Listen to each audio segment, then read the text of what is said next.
Trotskyism or Leninism, by Joseph Stalin. First published on the 26th of November 1924. Comrades, after Kamenev's comprehensive report there is little left for me to say.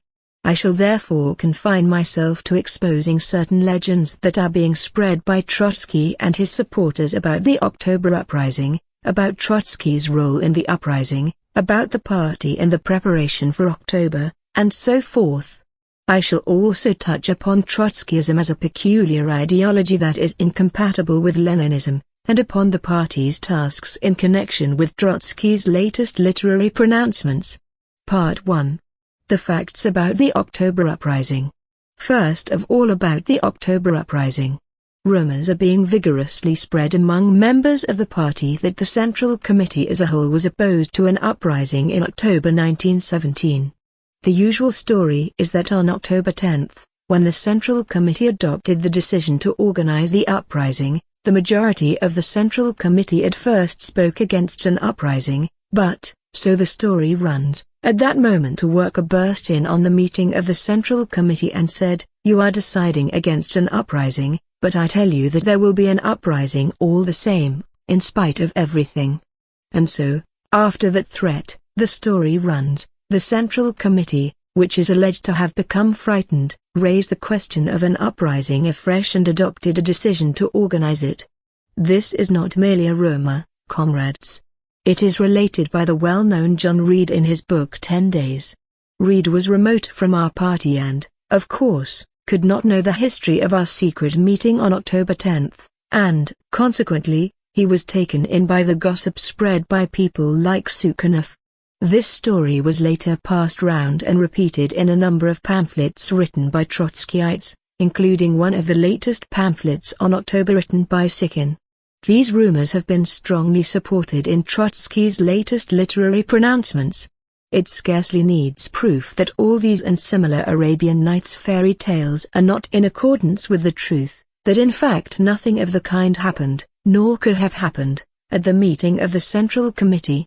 Consequently, we could ignore these absurd rumors. After all, lots of rumors are fabricated in the office rooms of the oppositionists or those who are remote from the party. Indeed, we have ignored them till now. For example, we paid no attention to John Reed's mistakes and did not take the trouble to rectify them. After Trotsky's latest pronouncements, however, it is no longer possible to ignore such legends, for attempts are being made now to bring up our young people on them and, unfortunately, some results have already been achieved in this respect. In view of this, I must counter these absurd rumors with the actual facts. I take the minutes of the meeting of the Central Committee of our party on October 10, 23, 1917. Present: Lenin, Zinoviev, Kamenev, Stalin, Trotsky, Sverdlov, Uritsky, Dzerzhinsky, Kollontai, Bubnov, Sokolnikov, Lomov. The question of the current situation and the uprising was discussed. After the discussion, Comrade Lenin's resolution on the uprising was put to the vote. The resolution was adopted by a majority of 10 against 2. Clear, one would think, by a majority of 10 against 2. The Central Committee decided to proceed with the immediate, practical work of organizing the uprising. At this very same meeting the Central Committee elected a political center to direct the uprising. This center, called the Political Bureau, consisted of Lenin, Zinoviev, Stalin, Kamenev, Trotsky, Sokolnikov and Bubnov. Such are the facts. These minutes at one stroke destroy several legends. They destroy the legend that the majority on the Central Committee was opposed to an uprising.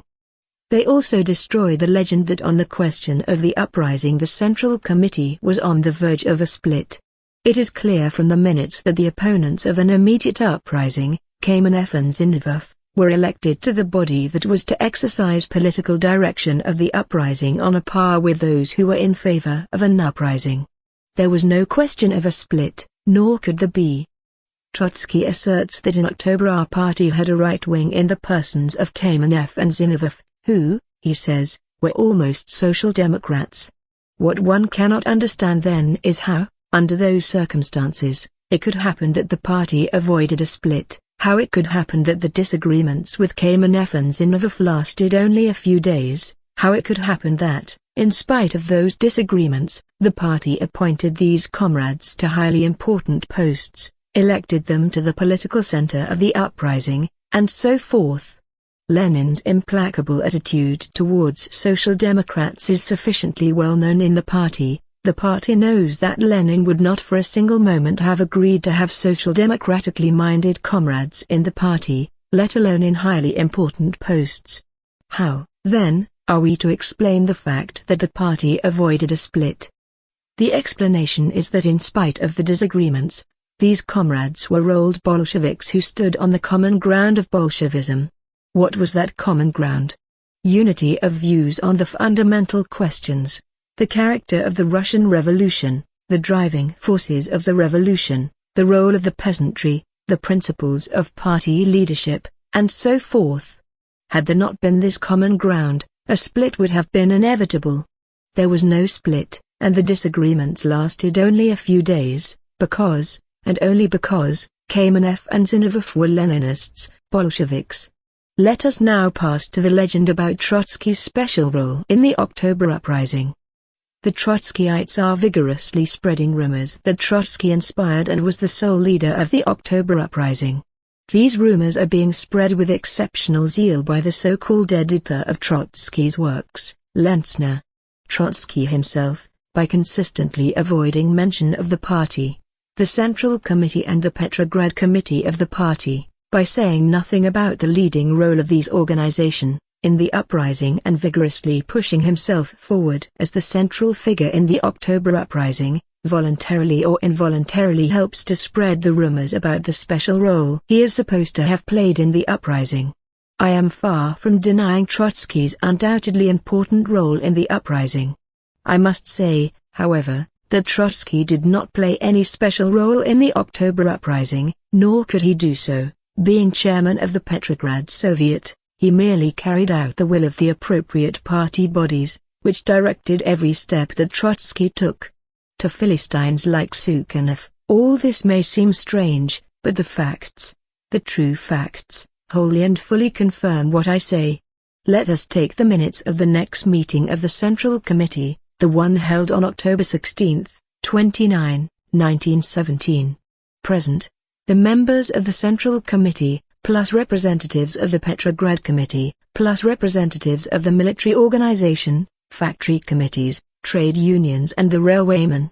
Among those present, besides the members of the Central Committee, were Krylenko, Shotman, Kalinin, Volodarsky, Shliapnikov, Lassis, and others. 25 in all. The question of the uprising was discussed from the purely practical organizational aspect. Lenin's resolution on the uprising was adopted by a majority of 20 against 2, 3 abstaining. A practical center was elected for the organizational leadership of the uprising. Who was elected to this center? The following 5, Sverdlov, Stalin, Dzerzhinsky, Bubnov, Uritsky.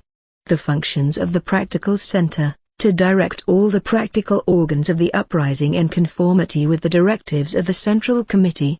Thus, as you see, something terrible happened at this meeting of the Central Committee, that is, strange to relate. The inspirer, the chief figure, the sole leader of the uprising, Trotsky, was not elected to the practical center, which was called upon to direct the uprising. How is this to be reconciled with the current opinion about Trotsky's special role?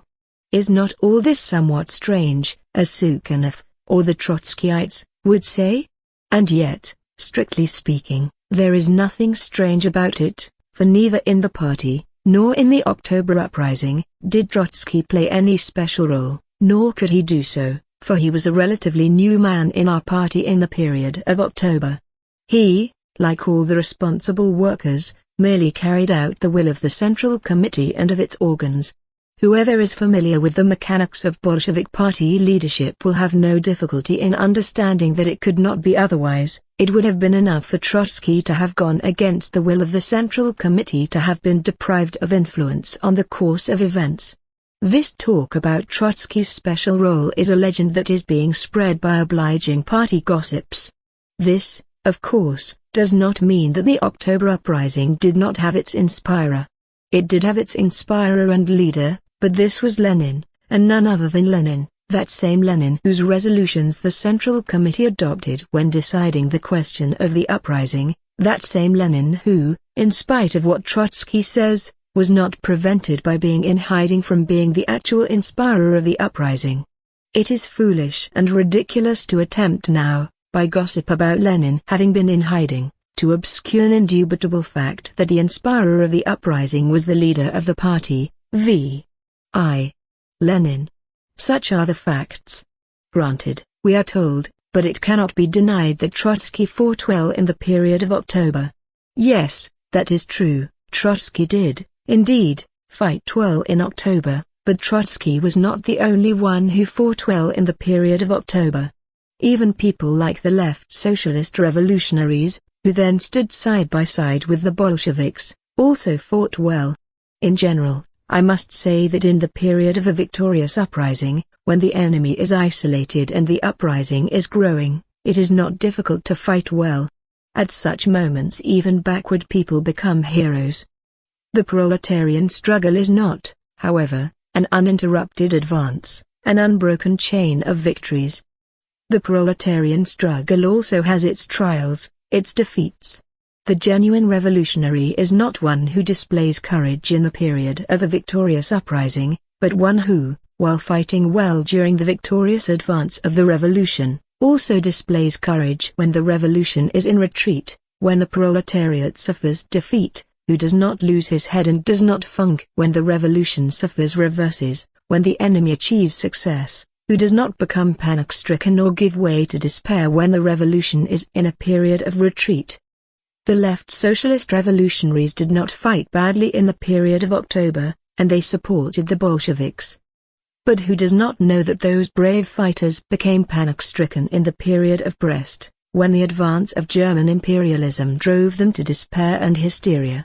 It is a very sad but indubitable fact that Trotsky, who fought well in the period of October, did not, in the period of Brest, in the period when the revolution suffered temporary reverses, possess the courage to display sufficient staunchness at that difficult moment and to refrain from following in the footsteps of the left socialist revolutionaries.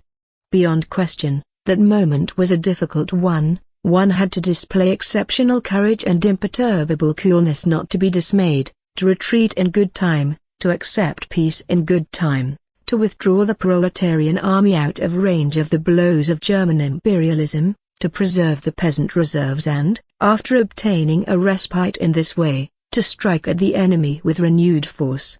Unfortunately, Trotsky was found to lack this courage and revolutionary staunchness at that difficult moment. In Trotsky's opinion, the principal lesson of the proletarian revolution is not to funk during October. That is wrong, for Trotsky's assertion contains only a particle of the truth about the lessons of the revolution. The whole truth about the lessons of the proletarian revolution is not to funk not only when the revolution is advancing, but also when it is in retreat, when the enemy is gaining the upper hand and the revolution is suffering reverses. The revolution did not end with October. October was only the beginning of the proletarian revolution.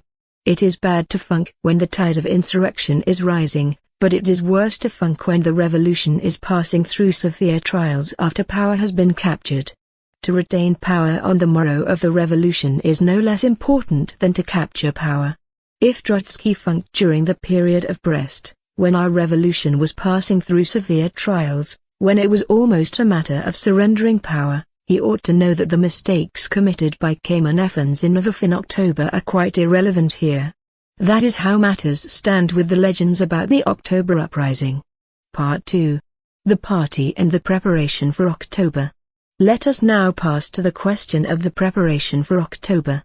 Listening to Trotsky, one might think that during the whole of the period of preparation, from March to October, the Bolshevik Party did nothing but mark time, that it was being corroded by internal contradictions and hindered Lenin in every way, that, had it not been for Trotsky, nobody knows how the October Revolution would have ended.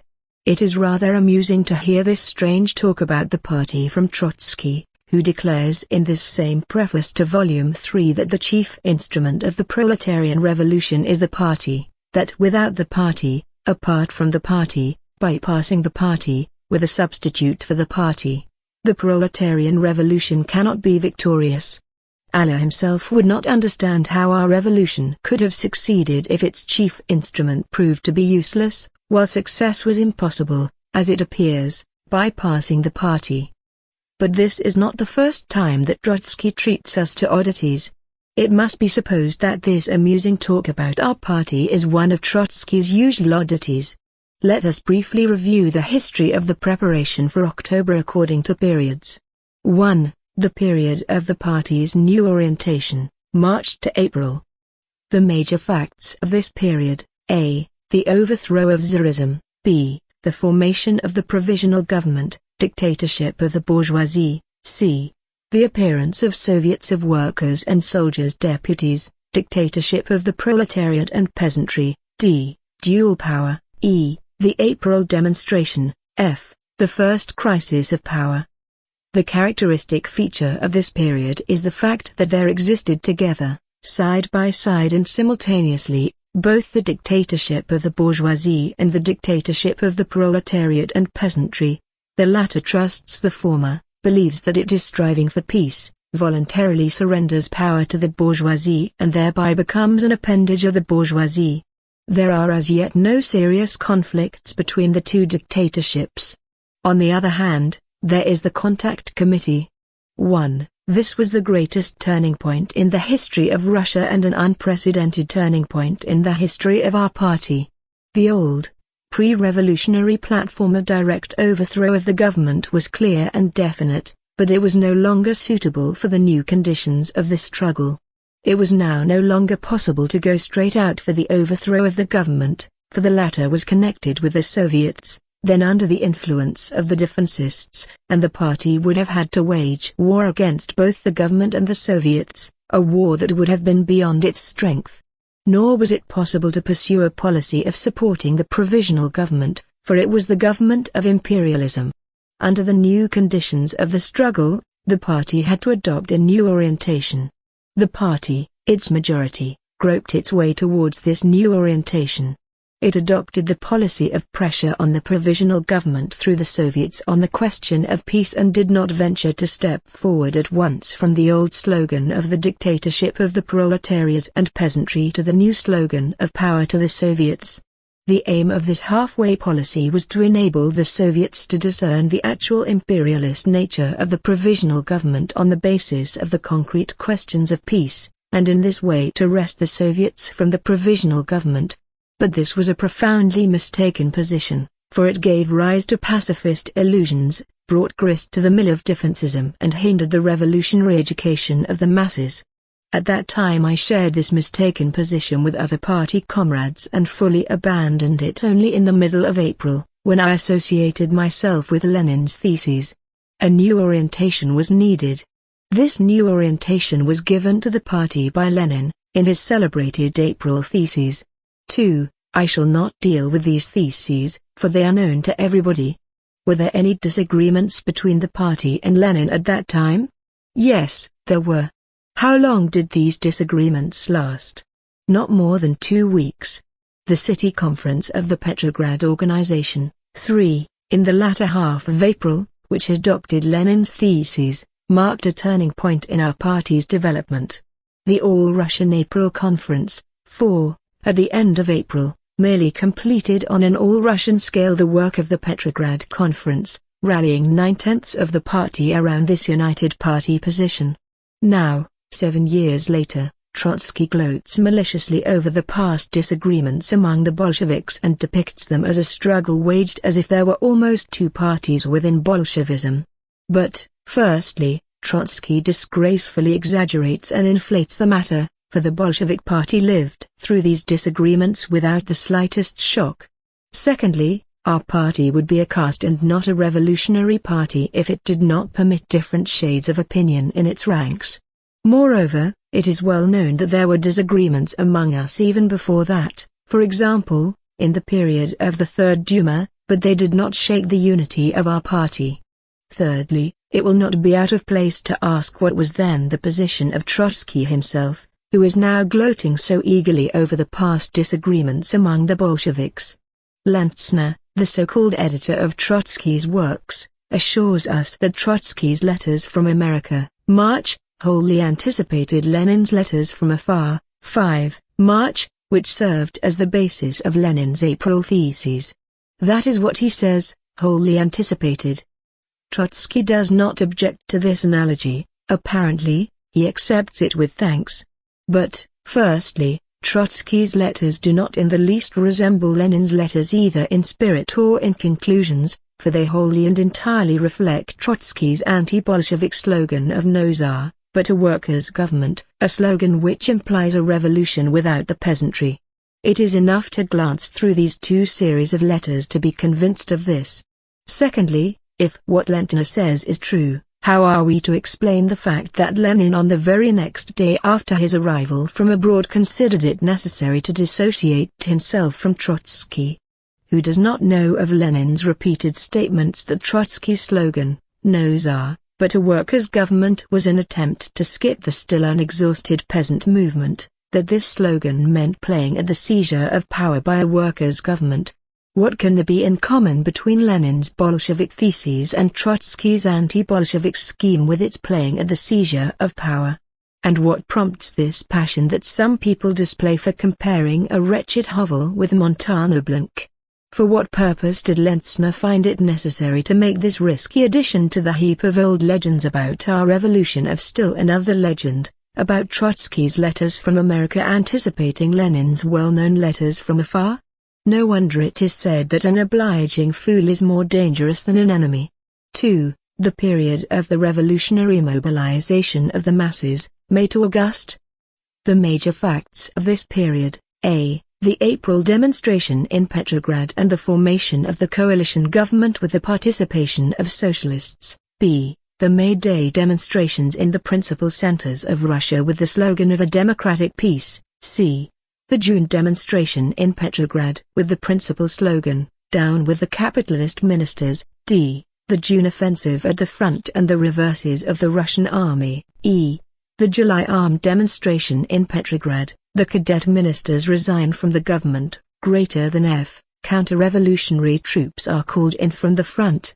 The editorial offices of Pravda are wrecked. The counter-revolution launches a struggle against the Soviets and a new coalition government is formed, headed by Kerensky. G. The 6th Congress of our party, which issues the slogan to prepare for an armed uprising. H. The counter-revolutionary conference of state and the general strike in Moscow. I. Kornilov's unsuccessful march on Petrograd, the revitalizing of the Soviets, the cadets resign and a directory is formed. The characteristic feature of this period is the intensification of the crisis and the upsetting of the unstable equilibrium between the Soviets and the provisional government which, for good or evil, had existed in the preceding period. Dual power has become intolerable for both sides. The fragile edifice of the Contact Committee is tottering. Crisis of power and ministerial reshuffle are the most fashionable catchwords of the day. The crisis at the front and the disruption in the rear are doing their work, strengthening the extreme flanks and squeezing the defensist compromises from both sides. The revolution is mobilizing, causing the mobilization of the counter-revolution. The counter-revolution, in its turn, is spurring on the revolution, stirring up new waves of the revolutionary tide. The question of transferring power to the new class becomes the immediate question of the day. Were there disagreements in our party then? Yes, there were. They were, however, of a purely practical character, despite the assertions of Trotsky, who is trying to discover a right and a left wing in the party. That is to say, they were such disagreements as are inevitable where there is vigorous party life and real party activity. Trotsky is wrong in asserting that the April demonstration in Petrograd gave rise to disagreements in the Central Committee. The Central Committee was absolutely united on this question and condemned the attempt of a group of comrades to arrest the provisional government at a time when the Bolsheviks were in a minority both in the Soviets and in the army. Had Trotsky written the history of October not according to Sukhanov, but according to authentic documents, he would easily have convinced himself of the error of his assertion. Trotsky is absolutely wrong in asserting that the attempt, on Lenin's initiative, to arrange a demonstration on June 10 was described as adventurism by the right-wing members of the Central Committee. Had Trotsky not written according to Sukhanov, he would surely have known that the June 10 demonstration was postponed with the full agreement of Lenin, and that he urged the necessity of postponing it in a big speech he delivered at the well-known meeting of the Petrograd Committee. See Minutes of the Petrograd Committee, 6. Trotsky is absolutely wrong in speaking about tragic disagreements in the Central Committee in connection with the July armed demonstration. Trotsky is simply inventing in asserting that some members of the leading group in the Central Committee could not but regard the July episode as a harmful adventure. Trotsky, who was then not yet a member of our Central Committee and was merely our Soviet parliamentary, might, of course, not have known that the Central Committee regarded the July demonstration only as a means of sounding the enemy, that the Central Committee, and Lenin, did not want to convert, did not even think of converting, the demonstration into an uprising at a time when the Soviets in the capitals still supported the defensists. It is quite possible that some Bolsheviks did whimper over the July defeat. I know, for example, that some of the Bolsheviks who were arrested at the time were even prepared to desert our ranks. But to draw inferences from this against certain alleged rights, alleged to be members of the Central Committee, is a shameful distortion of history. Trotsky is wrong in declaring that during the Kornilov days a section of the party leaders inclined towards the formation of a bloc with the defensists, towards supporting the provisional government. He, of course, is referring to those same alleged rights who keep him awake at night. Trotsky is wrong, for there exist documents, such as the central organ of the party of that time, which refute his statements. Trotsky refers to Lenin's letter to the Central Committee warning against supporting Kerensky, but Trotsky fails to understand Lenin's letters, their significance, their purpose. In his letters, Lenin sometimes deliberately ran ahead, pushing into the forefront mistakes that might possibly be committed, and criticizing them in advance with the object of warning the party and of safeguarding it against mistakes. Sometimes he would even magnify a trifle and make a mountain out of a molehill for the same pedagogical purpose. The leader of the party, especially if he is in hiding, cannot act otherwise, for he must see further than his comrades in arms. He must sound the alarm over every possible mistake, even over trifles.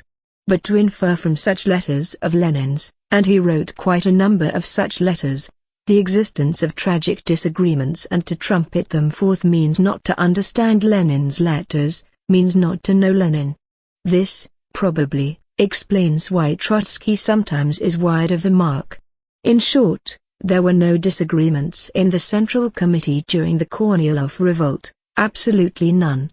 After the July defeat, disagreement did indeed arise between the Central Committee and Lenin on the question of the future of the Soviets. It is known that Lenin, wishing to concentrate the party's attention on the task of preparing the uprising outside the Soviets, warned against any infatuation with the latter, for he was of the opinion that, having been defiled by the defensists, they had become useless. The Central Committee and the Sixth Party Congress took a more cautious line and decided that there were no grounds for excluding the possibility that the Soviets would revive. The Kornilov revolt showed that this decision was correct. This disagreement, however, was of no great consequence for the party. Later, Lenin admitted that the line taken by the Sixth Congress had been correct. It is interesting that Trotsky has not clutched at this disagreement and has not magnified it to monstrous proportions. A united and solid party, the hub of the revolutionary mobilization of the masses, such was the picture presented by our party in that period. 3. The period of organization of the assault, September to October. The major facts of this period: A. The convocation of the Democratic Conference and the collapse of the idea of a bloc with the cadets. B.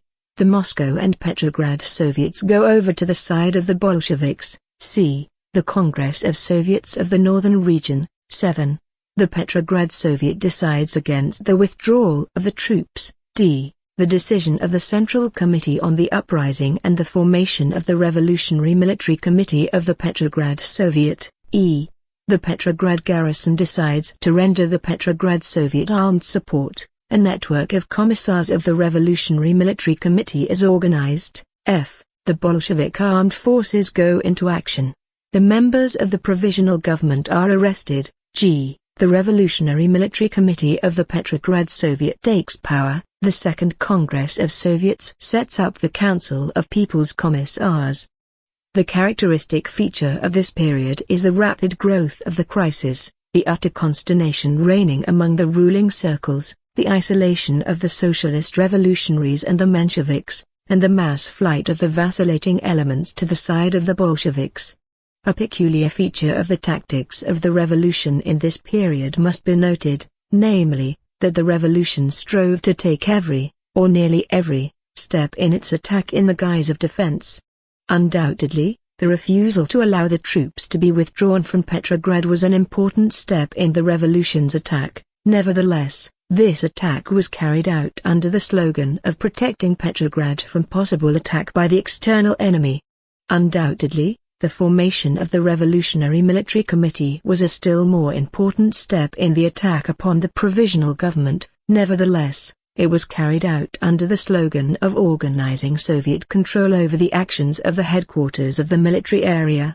Undoubtedly, the open transition of the garrison to the side of the Revolutionary Military Committee and the organization of a network of Soviet commissars marked the beginning of the uprising. Nevertheless, the revolution took these steps under the slogan of protecting the Petrograd Soviet from possible action by the counter-revolution.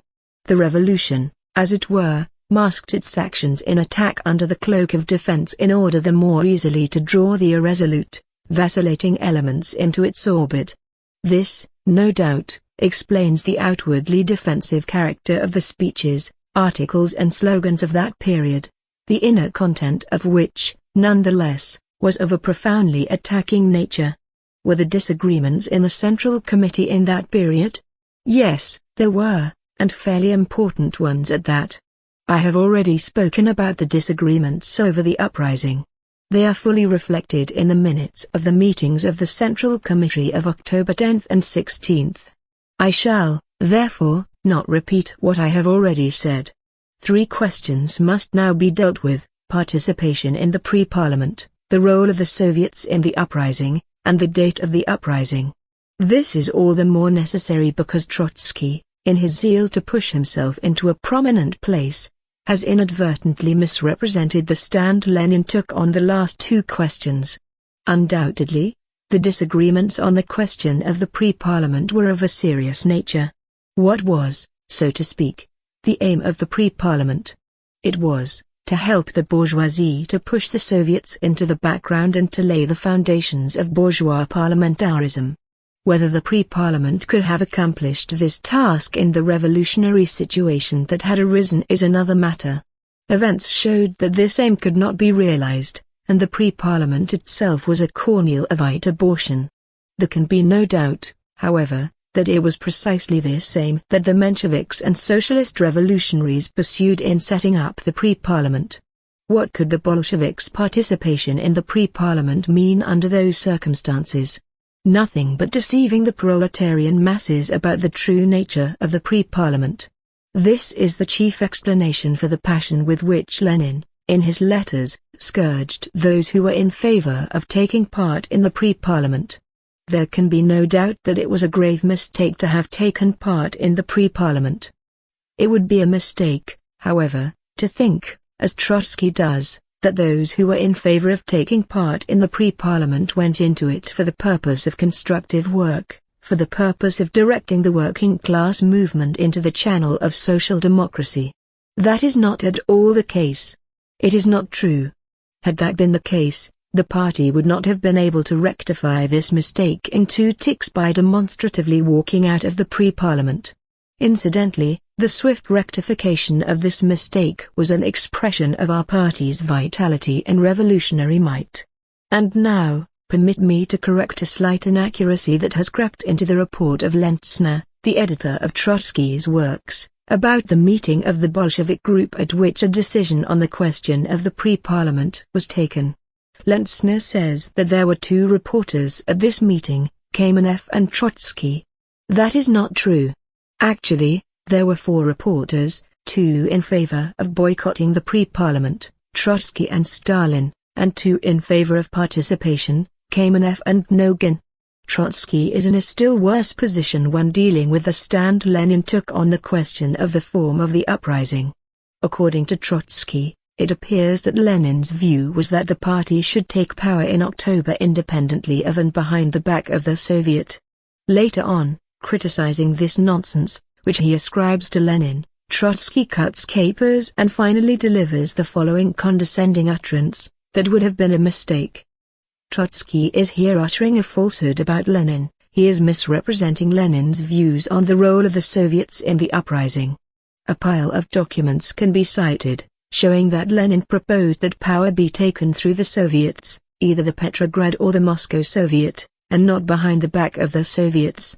Why did Trotsky have to invent this more than strange legend about Lenin? Nor is Trotsky in a better position when he analyzes the stand taken by the Central Committee and Lenin on the question of the date of the uprising. Reporting the famous meeting of the Central Committee of October 10, Trotsky asserts that at that meeting a resolution was carried to the effect that the uprising should take place not later than October 15. From this it appears that the Central Committee fixed October 15 as the date of the uprising and then itself violated the decision by postponing the date of the uprising to October 25. Is that true? No, it is not. During that period the Central Committee passed only 2 resolutions on the uprising, one on October 10 and the other on October 16. Let us read these resolutions. The Central Committee's resolution of October 10. The Central Committee recognizes that the international position of the Russian Revolution, the mutiny in the German Navy, which is an extreme manifestation of the growth throughout Europe of the world's socialist revolution, and the threat of peace between the imperialists with the object of strangling the revolution in Russia, as well as the military situation, the indubitable decision of the Russian bourgeoisie and Kerensky and Company to surrender Petrograd to the Germans, and the fact that the Proletarian Party has gained a majority in the Soviets, all this, taken in conjunction with the peasant revolt and the swing of popular confidence towards our party, the elections in Moscow, and, finally, the obvious preparations being made for a second Kornilov affair, the withdrawal of troops from Petrograd, the dispatch of Cossacks to Petrograd, the surrounding of Minsk by Cossacks, etc. All this places an armed uprising on the order of the day. Considering, therefore, that an armed uprising is inevitable, and that the time for it is fully ripe, the Central Committee instructs all party organizations to be guided accordingly, and to discuss and decide all practical questions, the Congress of Soviets of the Northern Region, the withdrawal of troops from Petrograd, the actions of the people in Moscow and Minsk, etc. From this point of view. 8. The resolution adopted by the Conference of the Central Committee with responsible workers on October 16.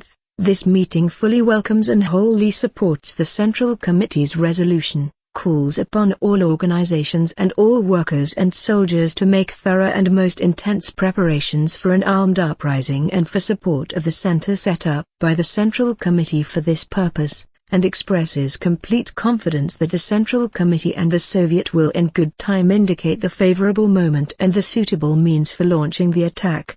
9. You see that Trotsky's memory betrayed him about the date of the uprising and the Central Committee's resolution on the uprising.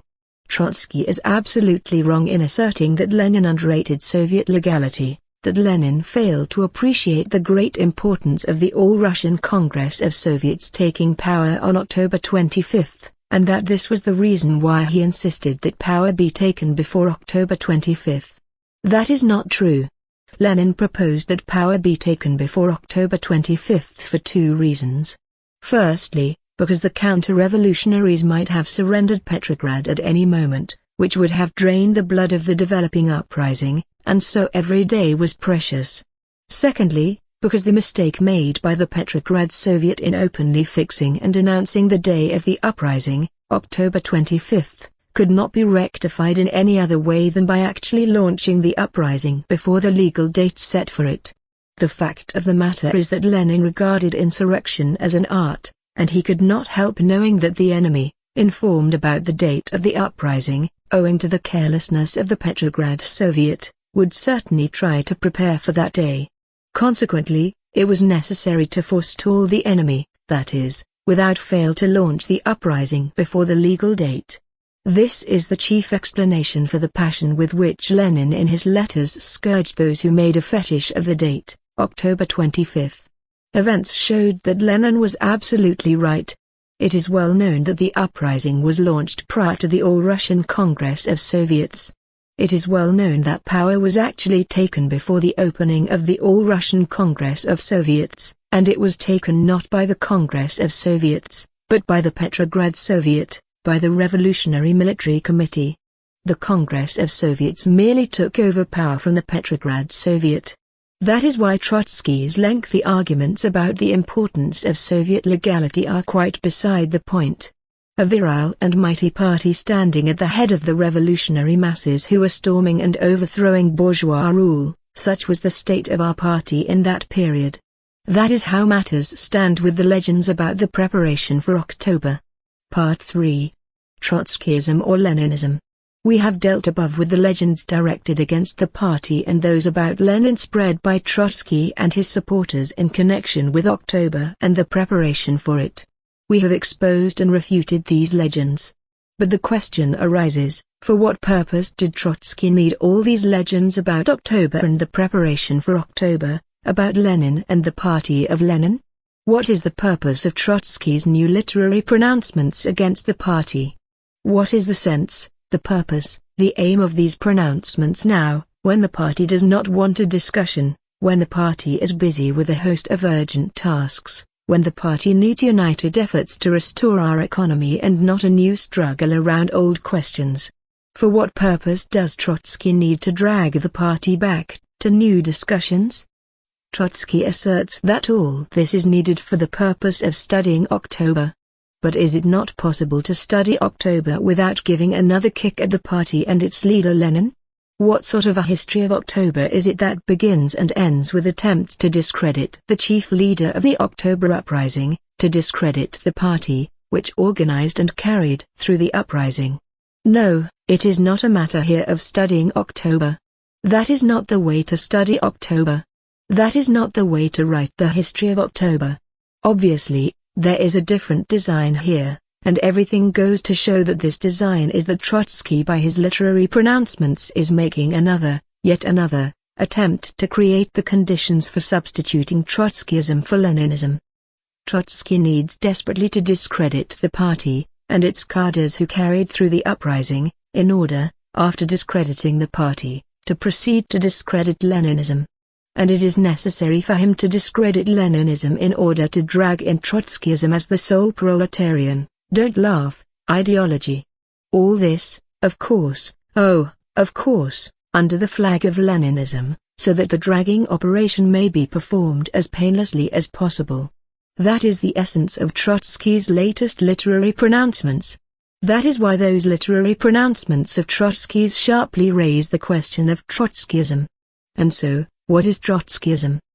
Trotskyism possesses three specific features which bring it into irreconcilable contradiction with Leninism. What are these features? Firstly, Trotskyism is the theory of permanent, uninterrupted, revolution. But what is permanent revolution in its Trotskyist interpretation? It is revolution that fails to take the poor peasantry into account as a revolutionary force. Trotsky's permanent revolution is, as Lenin said, skipping the peasant movement, playing at the seizure of power. Why is it dangerous? Because such a revolution, if an attempt had been made to bring it about, would inevitably have ended in failure, for it would have divorced from the Russian proletariat its ally, the poor peasantry.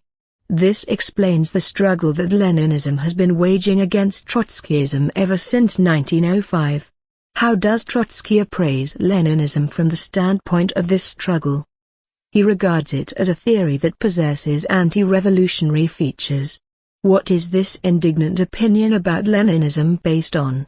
On the fact that, at the proper time, Leninism advocated and upheld the idea of the dictatorship of the proletariat and peasantry. But Trotsky does not confine himself to this indignant opinion. He goes further and asserts, the entire edifice of Leninism at the present time is built on lies and falsification and bears within itself the poisonous elements of its own decay. See Trotsky's letter to Chkhids, 1913. As you see, we have before us two opposite lines. Secondly, Trotskyism is distrust of the Bolshevik party principle, of the monolithic character of the party, of its hostility towards opportunist elements. In the sphere of organization, Trotskyism is the theory that revolutionaries and opportunists can coexist and form groups and coteries within a single party. You are, no doubt, familiar with the history of Trotsky's August Bloc, in which the Martovites and Otsevists, the liquidators and Trotskyites, happily cooperated, pretending that they were a real party. It is well known that this patchwork party pursued the aim of destroying the Bolshevik party. What was the nature of our disagreements at that time? It was that Leninism regarded the destruction of the August Bloc as a guarantee of the development of the proletarian party, whereas Trotskyism regarded that bloc as the basis for building a real party. Again, as you see, we have two opposite lines. Thirdly, Trotskyism is distrust of the leaders of Bolshevism, an attempt to discredit, to defame them. I do not know of a single trend in the party that could compare with Trotskyism in the matter of discrediting the leaders of Leninism or the central institutions of the party. For example, what should be said of Trotsky's polite opinion of Lenin, whom he described as a professional exploiter of every kind of backwardness in the Russian working class movement? Ibid, and this is far from being the most polite of the polite opinions Trotsky has expressed. How could it happen that Trotsky, who carried such a nasty stock in trade on his back, found himself, after all, in the ranks of the Bolsheviks during the October movement? It happened because at that time Trotsky actually did abandon, that stock in trade. He hid it in the cupboard. Had he not performed that operation, real cooperation with him would have been impossible. The theory of the August Bloc, that is, the theory of unity with the Mensheviks, had already been shattered and thrown overboard by the revolution, for how could there be any talk about unity when an armed struggle was raging between the Bolsheviks and the Mensheviks? Trotsky had no alternative but to admit that this theory was useless. The same misadventure happened to the theory of permanent revolution, for not a single Bolshevik contemplated the immediate seizure of power on the morrow of the February Revolution, and Trotsky could not help knowing that the Bolsheviks would not allow him, in the words of Lenin, to play at the seizure of power. Trotsky had no alternative but recognize the Bolsheviks' policy of fighting for influence in the Soviets, of fighting to win over the peasantry. As regards the third specific feature of Trotskyism, distrust of the Bolshevik leaders, it naturally had to retire into the background owing to the obvious failure of the first two features. Under those circumstances, could Trotsky do anything else but hide his stock in trade in the cupboard and follow the Bolsheviks, considering that he had no group of his own of any significance, and that he came to the Bolsheviks as a political individual, without an army? Of course, he could not. What is the lesson to be learnt from this? Only one, that prolonged collaboration between the Leninists and Trotsky is possible only if the latter completely abandons his old stock in trade, only if he completely accepts Leninism.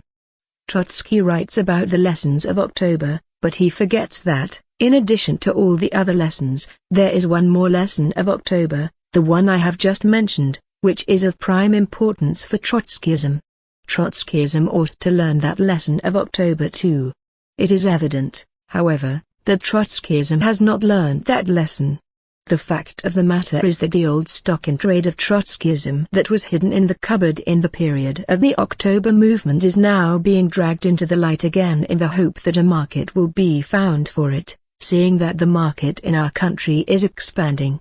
Undoubtedly, Trotsky's new literary pronouncements are an attempt to revert to Trotskyism, to overcome Leninism, to drag in, implant, all the specific features of Trotskyism. The new Trotskyism is not a mere repetition of the old Trotskyism. Its feathers have been plucked and it is rather bedraggled. It is incomparably milder in spirit and more moderate in form than the old Trotskyism, but, in essence, it undoubtedly retains all the specific features of the old Trotskyism. The new Trotskyism does not dare to come out as a militant force against Leninism. It prefers to operate under the common flag of Leninism, under the slogan of interpreting, improving Leninism. That is because it is weak. It cannot be regarded as an accident that the appearance of the new Trotskyism coincided with Lenin's departure. In Lenin's lifetime it would not have dared to take this risky step. What are the characteristic features of the new Trotskyism? 1. On the question of permanent revolution. The new Trotskyism does not deem it necessary openly to uphold the theory of permanent revolution. It simply asserts that the October Revolution fully confirmed the idea of permanent revolution. From this it draws the following conclusion: the important and acceptable part of Leninism is the part that came after the war, in the period of the October Revolution. On the other hand, the part of Leninism that existed before the war, before the October Revolution, is wrong and unacceptable. Hence, the Trotskyite theory of the division of Leninism into two parts: pre-war Leninism, the old, useless Leninism with its idea of the dictatorship of the proletariat and peasantry, and the new, post-war, October Leninism, which they count on adapting to the requirements of Trotskyism. Trotskyism needs this theory of the division of Leninism as a first, more or less acceptable step that is necessary to facilitate further steps in its struggle against Leninism. But Leninism is not an eclectic theory stuck together out of diverse elements and capable of being cut into parts. Leninism is an integral theory, which rose in 1903, has passed the test of 3 revolutions, and is now being carried forward as the battle flag of the world proletariat. Bolshevism, Lenin said, as a trend of political thought and as a political party, has existed since 1903. Only the history of Bolshevism during the whole period of its existence can satisfactorily explain why it was able to build up and to maintain under most difficult conditions the iron discipline needed for the victory of the proletariat. See Volume 25, p. 174. Bolshevism and Leninism are one. They are two names for one and the same thing. Hence, the theory of the division of Leninism into two parts is a theory intended to destroy Leninism, to substitute Trotskyism for Leninism. Needless to say, the party cannot reconcile itself to this grotesque theory. 2. On the question of the party principle. The old Trotskyism tried to undermine the Bolshevik party principle by means of the theory, and practice, of unity with the Mensheviks. But that theory has suffered such disgrace that nobody now even wants to mention it. To undermine the party principle, present-day Trotskyism has invented the new, less odious and almost democratic theory of contrasting the old guards to the younger party element. According to Trotskyism, our party has not a single and integral history. Trotskyism divides the history of our party into two parts of unequal importance: pre-October and post-October. The pre-October part of the history of our party is, properly speaking, not history, but prehistory. The unimportant or, at all events, not very important preparatory period of our party. The post-October part of the history of our party, however, is real, genuine history. In the former, there are the old, prehistoric, unimportant cadres of our party. In the latter there is the new, real, historic party. It scarcely needs proof that this singular scheme of the history of the party is a scheme to disrupt the unity between the old and the new cadres of our party, a scheme to destroy the Bolshevik party principle. Needless to say, the party cannot reconcile itself to this grotesque scheme. 3. On the question of the leaders of Bolshevism. The old Trotskyism tried to discredit Lenin more or less openly, without fearing the consequences. The new Trotskyism is more cautious. It tries to achieve the purpose of the old Trotskyism by pretending to praise, to exalt Lenin. I think it is worthwhile quoting a few examples. The party knows that Lenin was a relentless revolutionary, but it knows also that he was cautious, that he disliked reckless people and often, with a firm hand, restrained those who were infatuated with terrorism, including Trotsky himself. Trotsky touches on this subject in his book on Lenin, but from his portrayal of Lenin one might think that all Lenin did was at every opportunity to din into people's minds the idea that terrorism was inevitable. The impression is created that Lenin was the most bloodthirsty of all the bloodthirsty Bolsheviks. For what purpose did Trotsky need this uncalled for and totally unjustified exaggeration? The party knows that Lenin was an exemplary party man, who did not like to settle questions alone, without the leading collective body, on the spur of the moment, without careful investigation and verification. Trotsky touches upon this aspect, too, in his book. But the portrait he paints is not that of Lenin, but of a sort of Chinese mandarin, who settles important questions in the quiet of his study, by intuition. Do you want to know how our party settled the question of dispersing the Constituent Assembly? Listen to Trotsky. Of course, the Constituent Assembly will have to be dispersed, said Lenin, but what about the left socialist revolutionaries? But our apprehensions were greatly allayed by old Leninisim. He came in to take counsel with us, and after the first few words he said, "We shall probably have to disperse the Constituent Assembly by force." "Bravo!" exclaimed Lenin. "What is true is true. But will your people agree to it?" "Some of our people are wavering, but I think that in the end they will agree," answered Leninisim. "That is how history is written." Do you want to know how the party settled the question about the Supreme Military Council? Listen to Trotsky. Unless we have serious and experienced military experts we shall never extricate ourselves from this chaos, I said to Vladimir Ilyich after every visit to the staff. That is evidently true, but they might betray us. Let us attach a commissar to each of them. 2 would be better, exclaimed Lenin, and strong-handed ones. There surely must be strong-handed communists in our ranks. That is how the structure of the Supreme Military Council arose. That is how Trotsky writes history. Why did Trotsky need these Arabian Nights stories derogatory to Lenin? Was it to exalt V.I. Lenin, the leader of the party? It doesn't look like it. The party knows that Lenin was the greatest Marxist of our times, a profound theoretician and a most experienced revolutionary, to whom any trace of blanquism was alien. Trotsky touches upon this aspect, too, in his book. But the portrait he paints is not that of the giant Lenin, but of a dwarf-like Blanquist who, in the October days, advises the party to take power by its own hand, independently of and behind the back of the Soviet. I have already said, however, that there is not a scrap of truth in this description. Why did Trotsky need this flagrant inaccuracy? Is this not an attempt to discredit Lenin just a little? Such are the characteristic features of the new Trotskyism. What is the danger of this new Trotskyism? It is that Trotskyism, owing to its entire inner content, stands every chance of becoming the center and rallying point of the non-proletarian elements who are striving to weaken, to disintegrate the proletarian dictatorship. You will ask, what is to be done now? What are the party's immediate tasks in connection with Trotsky's new literary pronouncements? Trotskyism is taking action now in order to discredit Bolshevism and to undermine its foundations.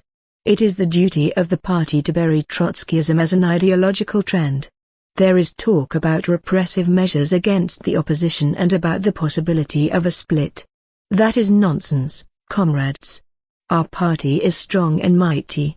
It will not allow any splits. As regards repressive measures, I am emphatically opposed to them. What we need now is not repressive measures, but an extensive ideological struggle against renascent Trotskyism. We did not want and did not strive for this literary discussion.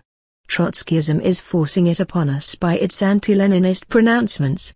Well, we are ready, comrades.